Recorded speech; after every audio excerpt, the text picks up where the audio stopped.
Hey everyone, it's Erica Leibrandt. I wanted to take a minute to touch base again today about what I was talking about yesterday. I don't feel like I covered the idea adequately. What I was talking about was this concept that there are really only two emotions that human beings can experience. One is love and the other is fear. And so any positive emotion may feel like something other than love, joy or, anticipation, but it's actually love or a version of love. And similarly, any negative emotion that we might feel, be it anger, grief, resentment, any negative emotion is actually fear in another guise. So this is an idea that first was articulated by Elizabeth Kubler-Ross, although I think it's really been around in terms of Buddhist philosophy for a really long time, and yogic philosophy as well. The reason that this idea is helpful is that it really helps us clarify what we're feeling and what we can do about what we're feeling, and to ultimately help us feel better and more positive, which is always a great thing, obviously. So I gave kind of a meh example in my vlog yesterday, and I wanted to give a couple different examples today of how to identify specifically feelings of fear that might be underneath other negative seeming emotions and what we can do about it when we have them. So I was thinking about it, and I kind of dug deep into some client experiences that have been shared with me, and I came up with 3 examples I think represent a good spectrum of ways that practicing this understanding that all negative emotions are actually fear can help people in reality, not just in theory. So the first example is a client who, because her husband was snoring a lot, and because she was really struggling with anxiety, she had to start sleeping in another room. Their marriage was not doing great anyway. That's actually why they were seeing me for marital counseling. And this woman very reluctantly decided to go into another bedroom, and but really felt that she needed to do it just to maintain her own sanity. I mean, she literally wasn't sleeping.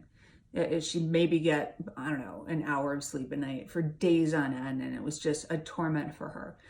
So, we talked about it in session when he came up with the idea that she would go sleep in this other room, and everybody agreed, and it was fine. It was not a big deal, it seemed. So she went into this other room, and she had her sleep hygiene going, nice sheets, no technology, the whole deal.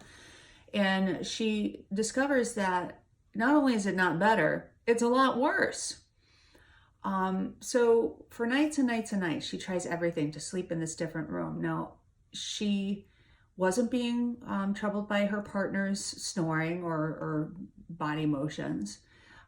She had discussed this with her partner and with me beforehand, so it should have felt like an okay place to be. And yet her anxiety was through the roof.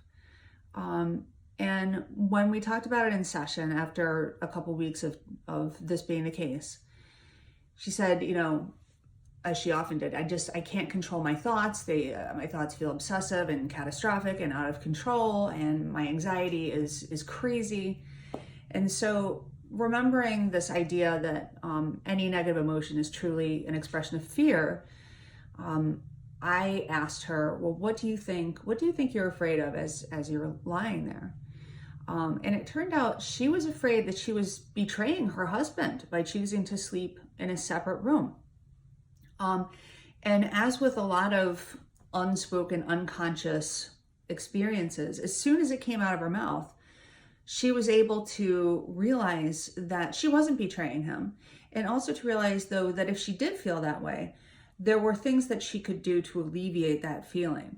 So we were able to come up with some concrete things that she could do to reconnect with her husband in other ways during the day to alleviate her anxiety, aka fear, at night. And it worked pretty well. It actually was a wonderful thing. So in this case, somebody had a negative emotion, which we identified as fear. We identified the fear itself, And then we were able to address the fear by taking concrete action steps. So that had a very good outcome. Another example, really pretty different, was a younger client who was struggling with constant suicidal ideation. This girl really could not see the point of getting through a single day, and she was in terrible pain. It was difficult for me to witness the amount of pain that she was in.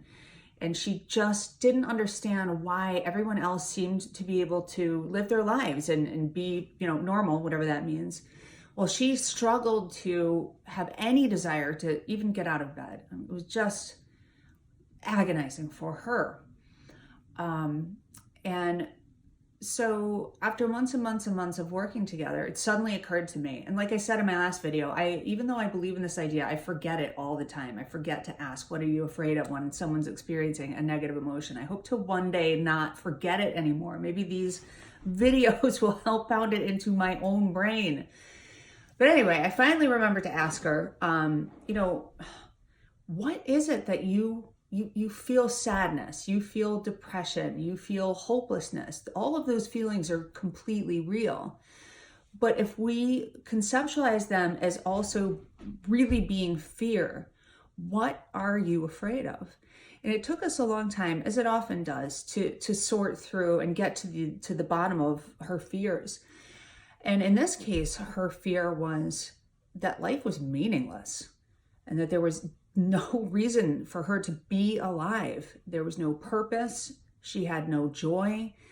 And it seemed like an absolute exercise in futility to this girl. And in this case, articulating that unconscious fear was just the beginning of our working toward finding ways to mitigate the feeling. For her, it was working toward discovering what her purpose might be and what could bring her joy. And that was a really long process because those are really big existential questions. But it got us on the right track. And that in and of itself was way better than where we had been before. And in and of itself, it gave both of us a reason to hope. So really good outcome there as well, in my opinion. And then the third example that I thought of was a client who was estranged from her father. She'd had a pretty tough relationship with him growing up. He traveled a lot. He wasn't really present in the home. When he was home, he drank a lot. He wasn't very kind to the family members. And yet she really felt connected to him and she really wanted to have a relationship with him. And she just struggled with this feeling of needing things from him, needing attention, needing time, needing things she was never apparently gonna get. And when we attacked this from the perspective of, instead of thinking about this as neediness, let's think about this as fear. What are you afraid of? She was able to sort out that she was afraid of being rejected and abandoned by one of her two primary caregivers. And as in the other cases, but with obviously a different outcome, when we sorted through that, we were then able to think, okay, but other people in her life have not rejected or abandoned her. And we could make a list of the people who really were fulfilling those needs for her in her life. And that enabled her to reach a level of acceptance about her relationship with her father and release that kind of compulsive neediness that she always felt. In other words, she was able to just accept reality as it is rather than how she wished it would be, which is a remarkable shift and a remarkable paradigm shift for anyone to achieve. So by asking ourselves, anytime we feel a negative emotion, what are we truly afraid of? And by trying to answer that question, we will automatically open a door into wisdom or into a place where we can take different actions, or into a place where we can start to accept things just as they are. And if that is not an excellent road to mental health, I really don't know what is. And I cannot stress, again, as I did yesterday, I cannot stress how important and how useful in a broad spectrum of scenarios this idea is. So hopefully take that, run with it, and the next time you're feeling sad, angry, resentful, confused, lost, betrayed, any of those things, try and remember to ask yourself, what am I afraid of? Thanks.